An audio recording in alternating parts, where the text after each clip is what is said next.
जय हिंद दोस्तों, मैं नवीन शर्मा आप सभी का स्वागत करता हूं। आशा करता हूं आप सब एकदम अच्छे हैं, एकदम बेहतरीन हैं। एक बार सारे प्यारे दोस्त बताएंगे आप सब कैसे हैं। नितिका, शिवानी, किट्टू, भुवेश, संजू, टिंकल, काजल, पारुल, ऋतु, विजय, खुशी, अंशुल, विक्की, अमृत, निशु, सारे प्यारे साथियों का बहुत सारा स्वागत है। और दोस्त, आज हम एक नया टॉपिक शुरू करने जा रहे हैं जिसका नाम है इंटरनेशनल ऑर्गेनाइजेशन, अंतर्राष्ट्रीय संगठन। हर एक परीक्षा के लिए बहुत महत्वपूर्ण है और यहाँ से साथी बहुत क्वेश्चन आते हैं। ठीक है, तो बहुत ध्यान से पढ़ना और धीरे धीरे पढ़ेंगे। ठीक है, धीरे धीरे, क्योंकि इसके बाद में आपके टॉपिक लगभग जो है वो ओवर हो जाएंगे। तो दुनिया में अगर मैं बात करूं सबसे बड़ा संगठन कौन सा है, दुनिया में सबसे बड़ा संगठन यूएन है। UN, United nation. देखो, आपने अक्सर देखा होगा कि बहुत कभी कभी दो देशों के बीच में वॉर छिड़ जाता है। सुना होगा आप सब लोगों ने, जैसे कि रूस और यूक्रेन का हो गया। फिर क्या होता है कि ये झगड़े या ये वॉर बहुत बड़े भी हो जाते हैं। किसी देश को कोई देश सपोर्ट करने लगता है तो धीरे धीरे क्या होता है कि पूरी दुनिया दो ग्रुप्स में बट जाती है। ऐसा पहले भी हो चुका है। फर्स्ट वर्ल्ड वॉर में दो ग्रुप बन गए, मित्र राष्ट्र और धुरी राष्ट्र। ठीक है, तो धुरी राष्ट्र में आपका जापान, जर्मनी के पक्ष वाले लोग। सेकेंड वर्ल्ड वॉर भी हो चुका है।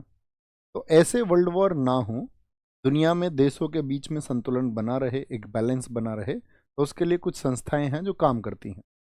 जैसे फर्स्ट वर्ल्ड वॉर के बाद में एक संस्था बनी थी, लीग ऑफ नेशंस। ऐसे ही सेकेंड वर्ल्ड वॉर के बाद में एक ऑर्गेनाइजेशन बनाया गया, यूनाइटेड नेशन। वो क्या है वो समझना है। संयुक्त राष्ट्र संघ, यूएनओ। यूएनओ की बात करते हैं तो फर्स्ट वर्ल्ड वॉर आपका हुआ था 1914 से 1918। पूरी दुनिया में शांति हो, विश्व शांति के लिए लीग ऑफ नेशंस बना, राष्ट्र संघ बना। और राष्ट्र संघ बना था 10 जनवरी 1920 को। ये बात याद रख लीजिए। LON, league of Nations. क्या बोलते हैं इसको? LON। कब बना था? 10 जनवरी 1920 को। हेडक्वार्टर था इसका जेनेवा में। काम क्या था? तो आप देखोगे फर्स्ट वर्ल्ड वॉर के बाद में बना ताकि भविष्य में कोई वर्ल्ड वॉर ना हो। लेकिन आप मुझे बताओ, क्या सेकेंड वर्ल्ड वॉर हुआ कि नहीं हुआ? बताओ फटाफट से। अज्जू, बहुत स्वागत है दोस्त। मुझे बताओ, सेकंड वर्ल्ड वॉर हुआ कि नहीं हुआ? भैया 1939 से 45 सेकंड वर्ल्ड वॉर हुआ, क्योंकि सब लोगों के अपने हित हैं। हर कंट्री का अपना साथी एक पर्सपेक्टिव है, उसका अपना एक साइड है, उसकी अपनी एक वॉर है, तो वो तो उसके लिए आगे बढ़ जाता है। वो सब चीज़ों को ताक पे रख देता है, क्या नियम बनाए गए हैं। तो स्थापना 24 अक्टूबर 1945 को यूएनओ को हुई।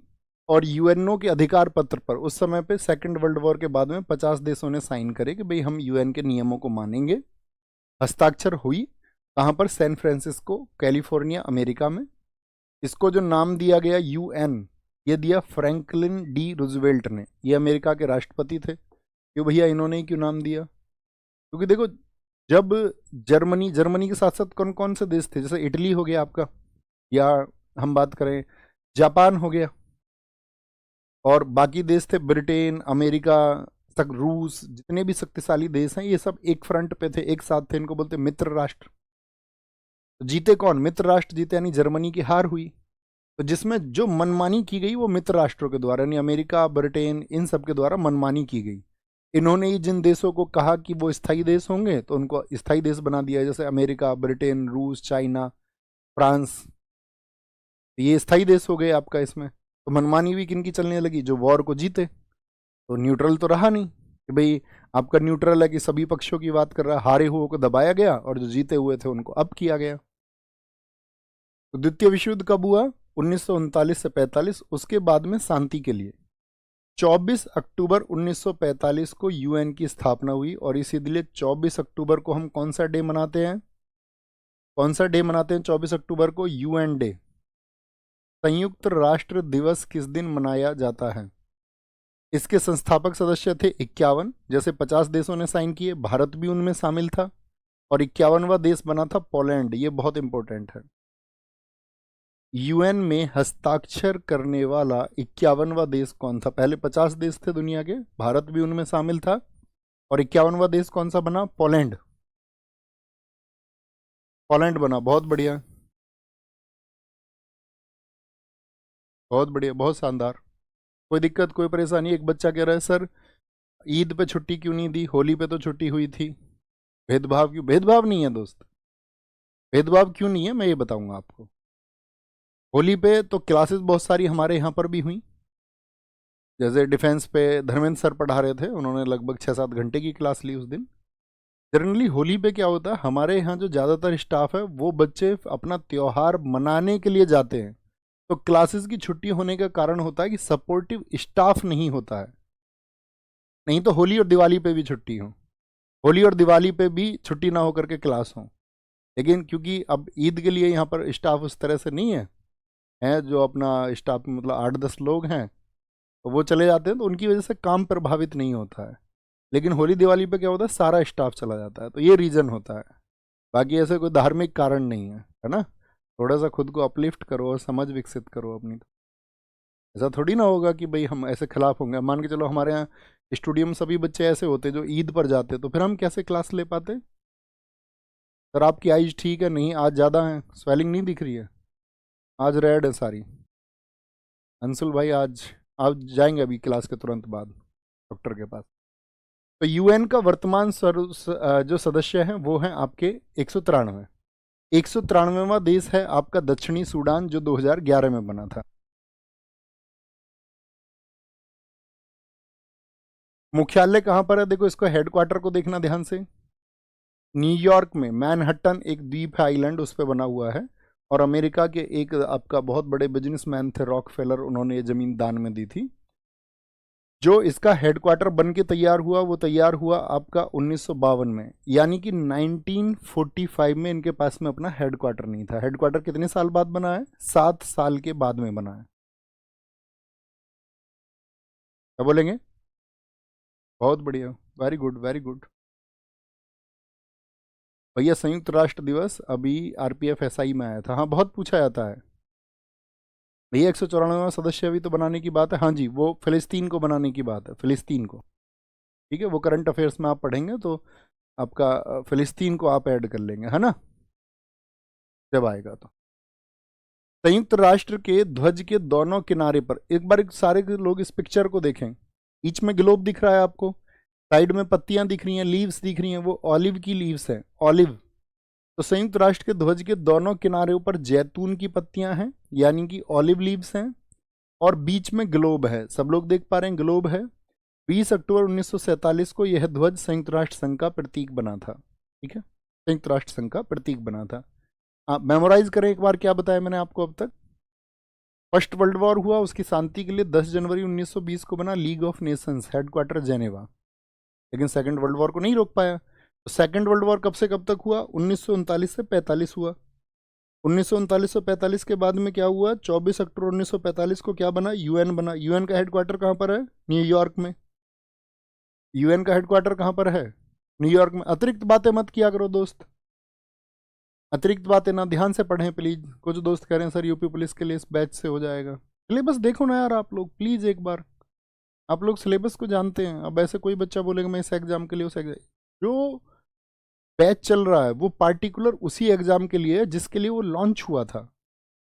ये दिल्ली पुलिस के लिए लॉन्च हुआ था, तो ये specially designed for Delhi police है। यूपी पुलिस का अगर कोई बैच है तो वो यूपी पुलिस के एग्जाम्स के लिए है, क्योंकि दोनों के अंतर देखोगे, दिल्ली पुलिस यूपी पुलिस की जीएस में अंतर है। यूपी पुलिस दिल्ली पुलिस देखोगे, हिंदी अपने आप में एक अलग सब्जेक्ट है। रीजनिंग देखोगे, दिल्ली पुलिस में एसएससी की आती है, वहाँ पर आपको कंप्लीट आपका पढ़ना है अलग से रीजनिंग, उसमें बहुत सारे टॉपिक अलग से भी हैं, जैसे अभिरुचि वगैरह है। पिछली बार तो नहीं आया लेकिन आ जाता है, एकदम से डिफरेंट सिलेबस है। दिल्ली पुलिस में मैथ्स अच्छा आता है, यूपी पुलिस में आपका मैथ आसान आता है, तो कोई कंपैरिजन ही नहीं है दोनों का, है ना, अलग अलग है दोनों। बताएंगे जी, जमीन नाम किसने रखा, नाम रखा था भैया रूजवेल्ट, अमेरिका के राष्ट्रपति। जमीन किसने दी थी, रॉकफेलर ने। कब बना था हेडक्वार्टर, 7 वर्ष बाद 1952 में। बहुत बढ़िया सुरेश भाई। संयुक्त राष्ट्र की भाषाएं कौन कौन सी हैं, यहाँ पर जो भाषा का मतलब यहाँ पर जो काम होता है वो है अंग्रेजी और फ्रेंच, और 3 आपका इसके अलावा, इन 2 के अलावा 4 और है, कार्स। कार्स से याद रखना, चीनी, अरबी, रसियन, स्पेनिश। बोलो एक बार मेरे साथ सारे लोग, कार्स, कार्स। कोई दिक्कत। संयुक्त राष्ट्र महासभा ने 1973 में अपनाए गए एक प्रस्ताव में अरबी को आधिकारिक भाषा के रूप में जोड़ा। अरबी 1983 में सुरक्षा परिषद की आधिकारिक भाषा के रूप में जोड़ी गई है। जनरल इन्फॉर्मेशन है, पढ़ के छोड़ देनी। संयुक्त राष्ट्र का जो चार्टर है उसमें अध्याय है 19 और अनुच्छेद हैं 11। चार्टर का क्या मतलब है? चार्टर से मीनिंग है भाई कोई भी संस्था चलेगी तो साथ ही कुछ नियमों पर चलेगी। जैसे कि कोई देश है, अब हमारा देश किस पर चलता है? जो हमारे देश में एग्जीक्यूशन होता है तो आप कहेंगे संविधान पर होता है, कॉन्स्टिट्यूशन में जो चीज़ें लिखी हुई हैं उसी तरह से चलता है सब कुछ। तो भाई प्रधानमंत्री ऐसे होंगे, लोगों के नैतिक कर्तव्य ये हैं, मौलिक अधिकार ये हैं लोगों के, राष्ट्रपति ऐसे चुने जाएंगे। तो किस पे चल रहा है देश? हम सब करें जानते हैं इस बात को, कॉन्स्टिट्यूशन पर चल रहा है। हाँ जी। तो ऐसे ही हमारे कॉन्स्टिट्यूशन में है ना भाई, संविधान के पार्ट हैं, भाग हैं। जनरली 22, वैसे बोलते 25। अनुच्छेद आपका लगभग हो गए 470, पहले थे 395, तो उसको बांटा गया है। तो ऐसे ही इसके चार्टर को बांटा गया है अध्याय 19 में। और आपका अनुच्छेद कितने हैं इतने, आर्टिकल कितने हैं इसमें? तो आर्टिकल हैं भैया इसमें 111। राज यादव जी बहुत स्वागत, बहुत थैंक यू। यूएन के कितने ऑर्गन हैं? यूएन के 6 अंग हैं। बहुत इंपॉर्टेंट है, बहुत बार पूछा जाता है। यूएन के कितने अंग हैं? 6 अंग, ध्यान से पढ़ना। पहला महासभा, जनरल असेंबली, इन सब के बारे में अभी विस्तार से जानेंगे। एक होता है सिक्योरिटी काउंसिल, दुनिया का पुलिसमैन, जिसमें स्थायी और अस्थायी देश होते हैं। एक है जो आर्थिक और सामाजिक कार्यों को देखता है। 1994 से काम करना कर दिया आपका प्रन्यास परिषद ने, जिसको ट्रस्टीशिप काउंसिल भी बोलते थे, ट्रस्टीशिप काउंसिल। एक है अंतर्राष्ट्रीय न्यायालय। अब जैसे आपके दो परिवारों के बीच झगड़ा हो गया कि नहीं भी दो, तो आप कहाँ जाएंगे? कोर्ट में जाओगे। तो अंतर्राष्ट्रीय न्यायालय में चले जाओगे क्या आप कहेंगे नहीं। अंतर्राष्ट्रीय न्यायालय संभालता है दो देशों के बीच के वाद विवाद को। दो देशों के बीच में क्या डिस्प्यूट है, दो कंट्रीज के बीच में क्या डिस्प्यूट है। एक सेक्रेटरिएट होता है, जैसे मैं बोलूं प्रधानमंत्री सचिवालय, तो वो प्रधानमंत्री के कार्यों को देखता है। ऐसे ही यूएन के कार्यों को देखता है यूएन का सचिवालय। कितने भाग हैं इसमें? एक तो महासभा है जनरल, कि भाई कैसे आपका व्यक्ति चुने जाएंगे। दूसरा होता है सुरक्षा परिषद, एक्शन कैसे होंगे। एक इकोनॉमिक और आपका सोशल तरीके चीज़ों को देखेगा। एक प्रन्यास था, ये बंद हो गया। एक इंटरनेशनल कोर्ट और एक सचिवालय। इन सभी के हेडक्वार्टर न्यूयॉर्क में है, यानी कि इसका भी, इसका भी, इसका भी, इसका भी, इसका भी। लेकिन अंतर्राष्ट्रीय न्यायालय इसका हेडक्वार्टर कहाँ पर है? वो हेग में है, हेग नीदरलैंड। तो थम्स अप करो, हमेशा याद रखेंगे भैया। यूएन का हेडक्वार्टर कहाँ पर बताया था? यूएन का, तो यूएन का हेडक्वार्टर आपको बताया न्यूयॉर्क में। यूएन को उल्टा याद कर रख लो, एन यू, न्यूयॉर्क। यूएन का एन यू, न्यूयॉर्क। तो यूएन का जहां पर है उसके 5 ऑर्गन, चाहे महासभा हो, चाहे सुरक्षा परिषद हो, चाहे आर्थिक एवं सामाजिक परिषद हो, चाहे प्रन्यास परिषद हो आपका, चाहे सचिवालय हो, इन 5 के भी साथी कहां पर हैं? न्यूयॉर्क में है। सिवाय एक के, उसको दिमाग में रखो, सबसे ज्यादा वही पूछा जाता है, अंतर्राष्ट्रीय न्यायालय। इसीलिए सबसे ज्यादा पूछा जाता है, बाकी किसी का कभी नहीं पूछा गया। अंतर्राष्ट्रीय न्यायालय, इंटरनेशनल कोर्ट कहां पर है? हेग में, हेग में। ठीक है, ओके। अब आते हैं महासभा। देखो महासभा क्या काम करती है, ये विश्व की लघु संसद बोलते हैं इसको, small parliament of the world. अच्छा, हमारे देश में संसद क्यों है? आप भी तो देखते होगे हमारे देश में संसद है, आपने पॉलिटी में पढ़ा होगा भाई, हमारे देश की संसद में लोकसभा है, राज्यसभा है। तो वो संसद का क्या काम है, क्यों संसद बनाई गई है? तो आप कहेंगे संसद भैया लॉ मेकिंग के लिए। देश में यदि किसी कानून की आवश्यकता है तो उस कानून का निर्माण संसद करेगी। ऐसे ही आपका यूएन में क्या कानून होंगे, उन सब का निर्माण महासभा करेगी, इसीलिए इसको संसद कहते हैं। तो आप इसकी कार्यप्रणाली समझ सकते हैं। प्रत्येक देश इसमें 5 रिप्रेजेंटेटिव भेज सकता है, लेकिन वोट कितने लोग डालेंगे? एक। अब जैसे हमारे देश से 5 लोग गए यूएन की मीटिंग में भाग लेने, एक आप थे, एक मैं था, 3 और थे, तो वोट किसका डलेगा? वोट डलेगा सिर्फ एक। एक देश का कितना वोट होता है? एक। चाहे 2 लोग जाएं तब भी एक वोट, अकेला जाए तब भी एक वोट, 5 चले जाए, मैक्सिमम 5 जा सकते हैं। अब चाहने को 4 चले जाएं, 3 चले जाएं, 2 चले जाएं। बैठक इसकी होती है हर वर्ष सितंबर के तीसरे मंगलवार से दिसंबर के मध्य, कभी भी हो जाती है, कभी भी नहीं पूछा जाएगा, कभी नहीं, नेवर। इसमें एक अध्यक्ष होता है, 21 उपाध्यक्ष और 7 मुख्य समिति के अध्यक्षों को चुनाव महासभा। तो सारे काम कौन कर रही है? महासभा। यानी एक अध्यक्ष होते हैं, 21 उपाध्यक्ष और 7 मुख्य कमेटी होती हैं। क्या काम है? बजट तैयार करेगी भाई, खर्च, भाई यूएन है, एक संगठन है पूरी दुनिया में संतुलन बनाने के लिए। तो यूएन के अपने ऑफिस भी हैं पूरी दुनिया में। जैसे भारत में, भारत और पाकिस्तान के बीच में झगड़ा क्या है? ईओके को लेकर के है। पाक ऑक्यूपाइड कश्मीर, पाक अधिकृत कश्मीर, तो वहां पर भी यूएन की यूएन पीस कीपिंग फोर्स है, उसका हेडक्वार्टर है अपना। तो इनके बहुत सारे लोग जगह जगह जगह जगह पोस्टेड हैं, तो उन सब का खर्चा होता है। अब खर्च के लिए भैया पैसा कहाँ से आता है? तो यूएन में जो मेंबर्स होते हैं वही डोनेट करते हैं पैसा इसके लिए। विकसित जो आपका स्थायी है वो ज़्यादा पैसा देते हैं, ठीक है, इसलिए स्थायी नहीं है कि ज़्यादा पैसा देते हैं, स्थायी हैं इसीलिए ज़्यादा पैसा देते हैं। बजट कौन पेश करेंगे? महासचिव। महासचिव होते हैं महासभा के प्रमुख। कोई भी नया सदस्य होगा, जैसे मैंने बताया अभी कितने सदस्य 193, अब मान के चलो कोई नया सदस्य आएगा तो कौन शामिल करेगा? महासभा। महासचिव कौन बनेगा? ये भी महासभा, लेकिन इसके लिए सिक्योरिटी काउंसिल रिकमेंडेशन देती है, यानी सुरक्षा परिषद सिफारिश दे देगी। सुरक्षा परिषद बताया था ना, दूसरा अंग। अभी वर्तमान में महासभा के प्रमुख कौन है? फिलेमान यंग, जो कि कैमरून के पहले प्रधानमंत्री थे कभी पहले। वर्तमान में, तो वर्तमान का पता होना चाहिए आपको, फिलेमान यंग है, याद रखेंगे। अब ये मैं आपको बताऊंगा फिर से, मेमोराइज करो, आंखें बंद करो। महासभा, महासभा क्या है? विश्व की लघु संसद है। और मैंने क्या बताया, संसद का क्या काम है? लॉ मेकिंग का। तो महासभा का कार्य ये देखना होता है कि भाई बजट तैयार करना है, बजट तैयार करेंगे, ठीक है, बजट तैयार करेंगे, मीटिंग होगी, मीटिंग के लिए क्या होगा आपका, 5 रिप्रेजेंटेटिव जा सकते हैं, लेकिन वोट कितने लोग डालेंगे? 1 लोग डालेंगे। अच्छा जी, इसके बाद में हमने बताया कोई बजट तैयार होगा आपका, या कोई नया सदस्य शामिल होना, न्यू मेंबर, या फिर महासचिव का चुनाव होना, ये सब महासभा देखेगी। 1 अध्यक्ष होते हैं इसमें, 21 उपाध्यक्ष और 7 समिति होती हैं। सिक्योरिटी काउंसिल, दुनिया का पुलिसमैन, पूरी दुनिया में संतुलन बना रहे, तो उसके लिए कुल 15 देश हैं, इंपॉर्टेंट है।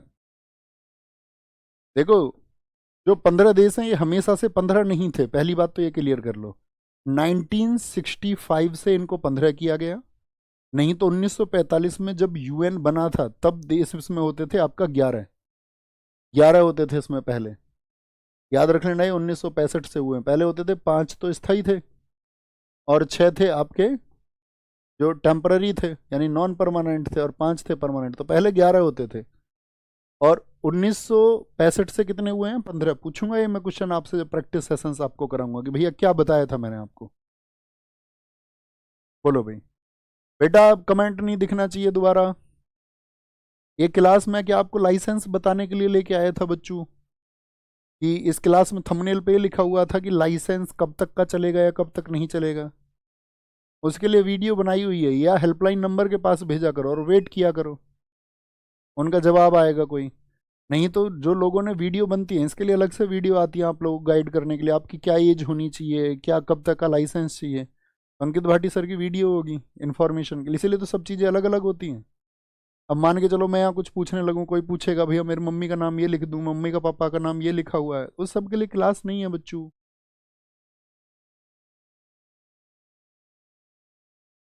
है ना। अस्थायी सदस्य है, अस्थायी सदस्य हैं 10। भैया भूलना मत, आपने कहा था लास्ट क्लास में गाइड करूंगा कैसे पढ़ना। हाँ बच्चों जरूर। ये कौन से हैं? ये हैं साथी टेम्पररी कंट्रीज। टेम्पररी का मतलब क्या है? जो बदलते रहते हैं। और ये कौन से हैं? ये परमानेंट, जो कभी नहीं बदलते और यही मनमानी करते हैं अपनी। देखो मनमानी कैसे करते हैं। स्थायी कितने हैं? 5, ABCFR, बोलो ABCFR, ABC फिर से ABC, ABC फिर से ABC। America, Britain, China, France, रूस। अमेरिका, ब्रिटेन, चाइना, फ्रांस, रूस, 5 याद रखने हैं। ये अस्थायी जो होते हैं 2 वर्ष के लिए चुने जाते हैं और ये बदलते रहते हैं। जैसे भारत था पीछे, 2022 तक भारत था और अभी भारत नहीं है। भारत चुना गया इसके लिए 8 बार, और जापान सबसे ज्यादा बार, 11 बार चुना गया अस्थायी सदस्य, ठीक है। इनका चुनाव महासभा 2/3 मेजोरिटी से करती है, यानी 193 है अगर, तो उसका 2/3 जिस देश के पक्ष में चले जाएगा उसको अस्थायी सदस्य चुन लेंगे।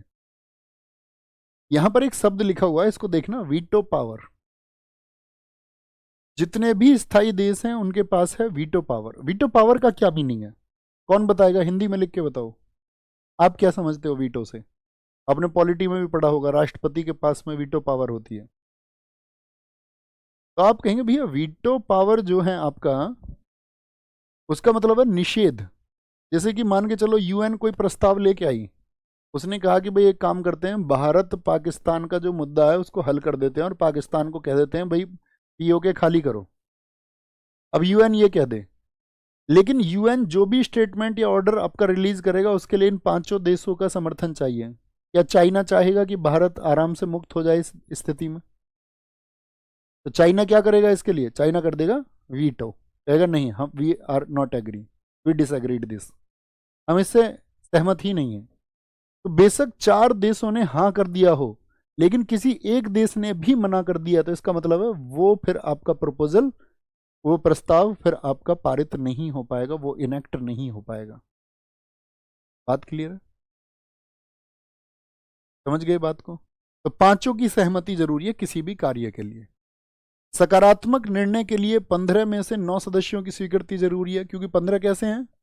10 + 5, तो 5 तो मैंने बता दिया, इन पांचों की सहमति तो चाहिए चाहिए। तो 9 कैसे बनेंगे फिर? तो इसमें से कितने लोग और चाहिए? इन 10 में से 4 सहमति दे दें या ज्यादा भी दे दें, कोई दिक्कत नहीं, लेकिन 4 कम से कम, और ये 5 के 5, तो इस तरह से बनेंगे आपका 9 मेंबर्स, तभी कोई कार्य हो पाएगा। यानी पांचों के पांचों की, जिनके पास में वीटो पावर है, उनकी सहमति जरूरी है। बहुत बढ़िया सुलेखा पाल, बहुत शानदार, बहुत बढ़िया, वेरी गुड। अगेन भारत 8वीं बार अस्थायी सदस्य चुना गया है। भैया अभी आपका जो है 10 अस्थायी कौन कौन से, ये बदलते रहते हैं, इनको नहीं पढ़ना है। जैसा अभी वर्तमान में भारत नहीं है, लेकिन पाकिस्तान है भारत का पड़ोसी, वो अस्थायी है वर्तमान में। डेनमार्क है, ग्रीस है, अल्जीरिया है, स्लोवानिया, ऐसे देश हैं अभी वर्तमान में। जब भारत हो तो उसको पढ़ना है। भारत 8वीं बार अस्थायी सदस्य चुना गया था। कब रहा था? 2021 से 22, क्योंकि 2 वर्ष के लिए रहते हैं। जापान सबसे ज्यादा बार, 11 बार चुना गया है। आर्थिक और सामाजिक परिषद, इसमें सदस्य कितने हैं? 54 हैं। ठीक है, इसको बस कॉमन पढ़ लेना। इसका कार्यकाल 3 वर्ष होता है। प्रत्येक वर्ष 1/3 मेंबर हटते रहते हैं और नए आते रहते हैं, रिटायर होते रहते हैं 1/3। कितना टेन्योर है इसका? 3 ईयर। बैठक वर्ष में 2 बार होती है। अध्यक्ष इसके बॉबरे हैं, याद कुछ नहीं करना, बस जर्नल पढ़ना है। सचिवालय इसमें इंपॉर्टेंट है, इसको देखिए। जो सेक्रेटरिएट होता है वो क्या करता है? यूएन के दिन प्रतिदिन के कार्यों को निपटाता है। किसी भी सचिवालय का काम यही होता है। जैसे प्रधानमंत्री सचिवालय है तो उसका काम है कि डेली के वर्क फंक्शंस को, क्या क्या काम थे आज, उन सब की देखरेख करना। सचिवालय का जो प्रमुख होता है उसी को बोलते हैं महासचिव, और ये सबसे बड़ा पद है इसमें यूएन। यूएन में महासचिव का कार्यकाल कितना होगा? 5 वर्षों का होगा। कितने लोग बता सकते हैं वर्तमान में यूएन के महासचिव कौन है? और सबसे ज्यादा क्वेश्चन जो यूएन से पूछा जाएगा वो पूछा जाएगा महासचिव से। भैया इनको वीटो पावर किसने दी? अब बुद्धू तुम क्लास में सुन नहीं रहे थे क्या अब तक? मैंने बताया नहीं, जब शक्ति आई तो मित्र राष्ट्रों के पास में आई, उन्होंने अपने पक्ष वालों को बोल दिया ये स्थायी है और इनके पास वीटो पावर होगी। देने के लिए क्या अलग से कोई बाबा जी आएंगे? ठीक है, सभी महासचिव। बहुत बढ़िया, अच्छी बात है सर। मैं हिस्ट्री को पॉलिटी में पढ़ चुका नायक से, और अभी हिस्ट्री पढ़ रहा हूँ। पढ़िए, अच्छी बात है। पढ़ोगे तभी तो सेलेक्ट होगे। बात बनाने वाले नहीं होते, पढ़ने वाले ही होते हैं। सभी महासचिव, देखो कब स्थापना हुई यूएन की बताइए? 24 अक्टूबर 1945 को। अब मैंने कहा कि जो महासचिव होंगे उनको कौन नियुक्त करेगा? आंसर करो फटाफट से। महासचिव कौन बनाता है? तो मैंने बताया महासभा का काम है बजट बनाना और महासचिव की नियुक्ति करना। तो यहां पर अगर महासचिव शुरुआत में तो एकदम से चुनाव नहीं हुए, तो कार्यकारी यानी एग्जीक्यूटिव बना दिए गए ग्लैडबिन जेव, कि भाई जब तक एक परमानेंट सॉल्यूशन नहीं होता तब तक ये बन जाते हैं। और फिर उसके बाद में महासभा ने चुना त्रिगवेली दे, किसके? त्रिगवेली को, जो कि नॉर्वे के थे। त्रिगवेली मोस्ट इंपोर्टेंट है, पूछा जाता है यूएन के पहले महासचिव कौन थे। इन्होंने नॉर्वे के थे, लेकिन उन्होंने देखा कि यूएन भी जो है ना साफ साफ काम नहीं करता है। इसका झुकाव मित्र राष्ट्रों की तरफ, अमेरिका की तरफ, या जो आपका स्थायी देश है उनकी तरफ ज्यादा रहता है। भारत भी बोल रहा है ना भी हमको स्थायी सदस्यता दो। G4 ग्रुप में क्या है? भारत, ब्राजील, ये सब क्या बोल रहे हैं कि भाई हमको भी स्थायी सदस्यता दो ना, हम भी तो दुनिया में देश हैं। और भारत में देखो 140 करोड़, इतनी बड़ी जनता का प्रतिनिधित्व हम भी कर रहे हैं, तो हमको भी स्थायी सदस्यता दो। इसमें हम भी दुनिया के बारे में विचार करेंगे। आपने ऐसे देशों को दे रखा है जिनके पास में साधन तो ज्यादा है, लेकिन वो एक बड़े वर्ग का प्रतिनिधित्व तो नहीं करते। तो यहाँ पर आपका क्या बोलेंगे, इसने देखा कि भाई ये ठीक ठीक अच्छे से काम नहीं करता तो इन्होंने रिजाइन कर दिया। टैग हैमरसोल्ड, हवाई दुर्घटना में इनकी मौत हुई थी 1961 में। जब मैं आपको नोबेल पढ़ाऊंगा तो नोबेल पुरस्कार में मैं आपको पढ़ाऊंगा दोस्त कि पूरी दुनिया में सिर्फ 2 ही व्यक्ति ऐसे हैं जिनको मरणोपरांत नोबेल मिला है। एक तो एरिएक्सल 1931 और डैग हैमरसोल्ड 1961। तो डैग हैमरसोल्ड, मैं वहां पर आपसे पूछूंगा कहां पर पढ़े थे आपने, तो ये बताना आपकी डैग हैमरसोल्ड महासचिव थे। यू थांट पहले एशियाई या गैर यूरोपीय, इनसे पहले जितने भी लोग थे सब यूरोप के थे, ये पहले थे म्यांमार के जो बने महासचिव। वाइल्डहाइम ऑस्ट्रेलिया, जेवर कुइयर पेरू देश के थे। बुतरस घाली मिस्र के थे, ये पहले अफ्रीकन बने। जितना महत्वपूर्ण मार्क कर रहा हूं उतना पढ़ना, बस ये बीच वाले मत पढ़ना, है ना। टैग हैमरसोल्ड हवाई दुर्घटना, यूथांट पहले एशियाई, और बुतरस घाली पहले अफ्रीकन। कोफी अन्नान ये भी चर्चित रहे थे पिछले वाले, घाना के, इनकी बुक है, इनको शांति पुरस्कार भी मिला हुआ है। पान की मून दक्षिण कोरिया के, और एंटोनियो गुटेरस ये पुर्तगाल के वर्तमान में महासचिव हैं। इनसे बहुत बार क्वेश्चन पूछा जाएगा किस कंट्री के हैं। ओके, बहुत बढ़िया। अंतरराष्ट्रीय न्यायालय इंटरनेशनल कोर्ट, इंटरनेशनल कोर्ट का हेडक्वार्टर कहां पर बताया मैंने? अच्छा, इसका तो सब जान ही जाओगे तुम, देखो बताओ बाकी सबके हेडक्वार्टर कहां बताए थे मैंने आपको। बहुत बढ़िया जी, बहुत बढ़िया।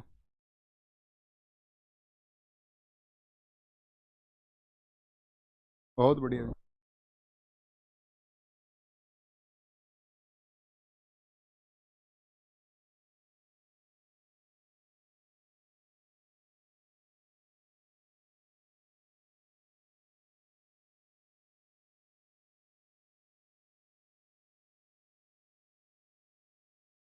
आगे आगे, बहुत बढ़िया। अंतरराष्ट्रीय न्यायालय, इसकी स्थापना 3 अप्रैल 1946 को हुई।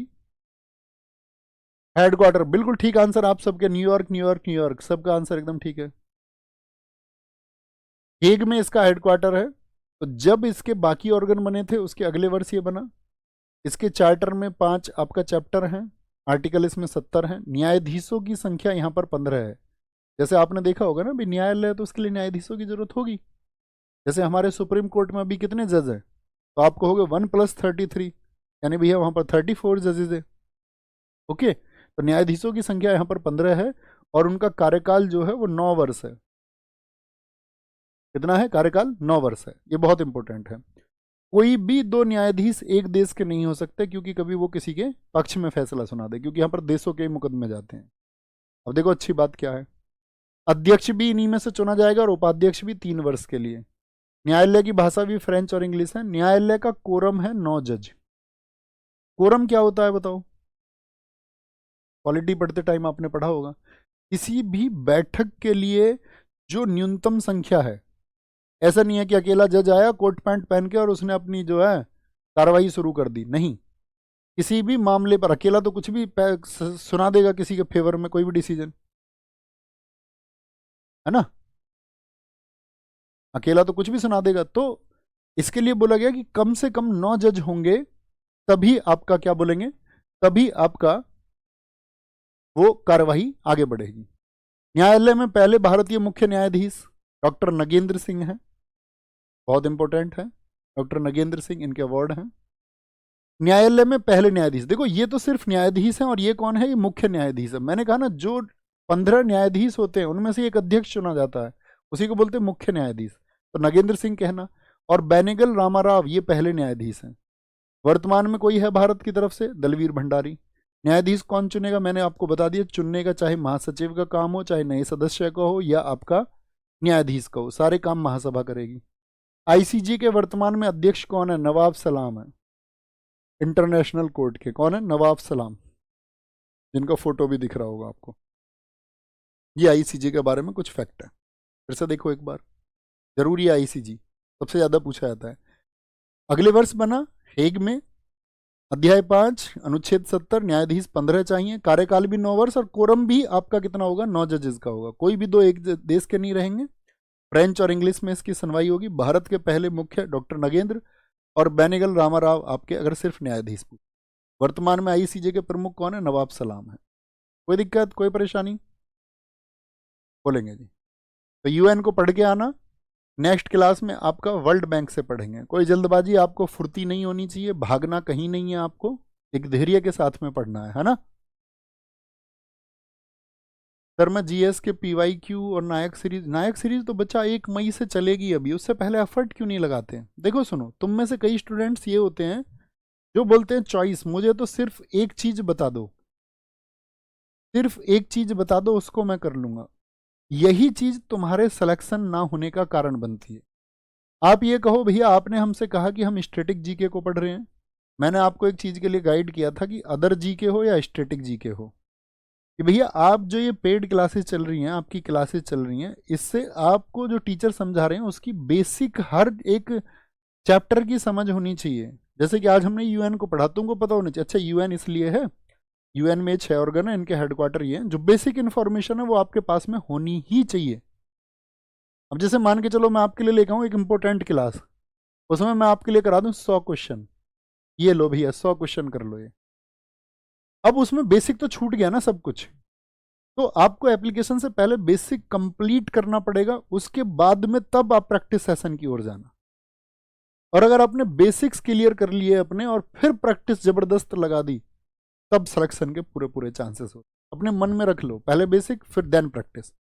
कुछ स्टूडेंट क्या करते हैं, सिर्फ प्रैक्टिस सेट करके वो सोचना चाहते हैं हम इससे कमाल कर देंगे, और फिर वही आधा अधूरा रिजल्ट बनता है। क्वेश्चन तो कर लेते हैं वो काफ़ी, लेकिन उतना जैसा रिजल्ट बनना चाहिए वैसा नहीं बनेगा। समझ पा रहे हैं मेरी बात को?